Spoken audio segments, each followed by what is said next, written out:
President Lionel Baudot has asked me to share my thoughts with you on the concept of a university that would serve not only Native America, but perhaps a larger universe of indigenous peoples. My interest in the establishment of such a university has its origins in something that happened when I first assumed the chairmanship of the Senate Committee on Indian Affairs about 14 years ago.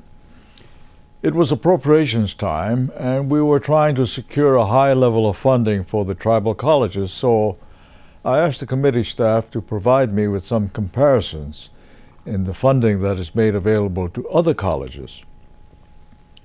They looked at other federally chartered institutions as a basis of comparison, and we learned, for example, that Harvard University, which is a federally chartered university that serves African Americans, was receiving more than $13,000 per student in federal funding. At that time, the tribally controlled community colleges were receiving less than $1,700 per student. 13,000 versus 1,700. Gallaudet University, a federally chartered university that serves the hearing impaired and deaf students, was receiving about $8,000 per student. I was frankly shocked to learn of these disparities in funding, particularly in the light of the United States trust relationship with Indian nations. After that, I started asking around, why isn't there a university that serves the first citizens of America?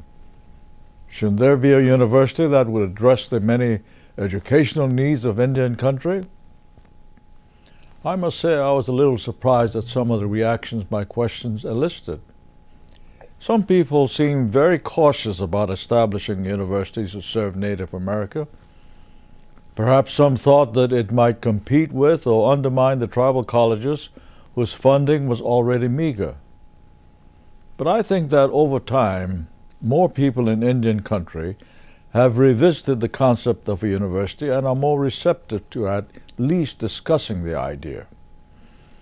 As we learn more about the capacities of our growing technologies, such as distance learning, it makes it possible to consider a university that might begin as a university without walls. That is, all of the tribal colleges, and indeed other universities that have program initiatives that are designed to serve Indian country, could become a part of a university without walls, or put another way, a university without geographic limitations in terms of serving indigenous people. Each could be a component without losing their own unique identities or their funding. Each institution has an important role to play and needs that it is currently serving. I don't think we would want to do anything in any way to jeopardize those important programs and institutions and the Native people they serve. Nor would we want to duplicate what is already being done in Indian country.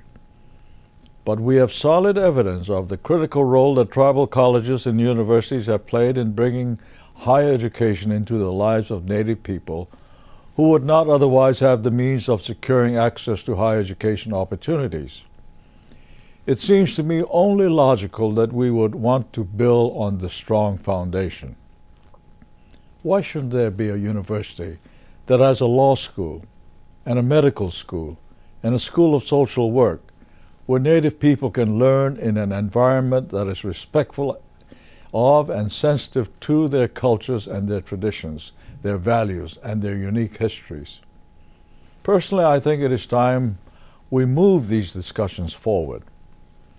In the coming year, I'm hoping that those who are interested in developing this concept further might come together to work with me and the committee staff in exploring whether to develop a bill that could be introduced in the Congress to establish a university to serve the Native people of this land, the first Americans.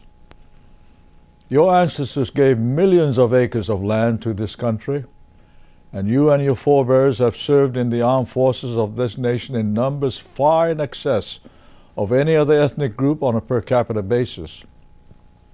You have paid your dues. In my view, the least America can do for you is to establish a university that is developed by Native people to serve Native people so that your children and your grandchildren and generations to come might have the educational opportunities that others in this country have enjoyed for so long. Aloha.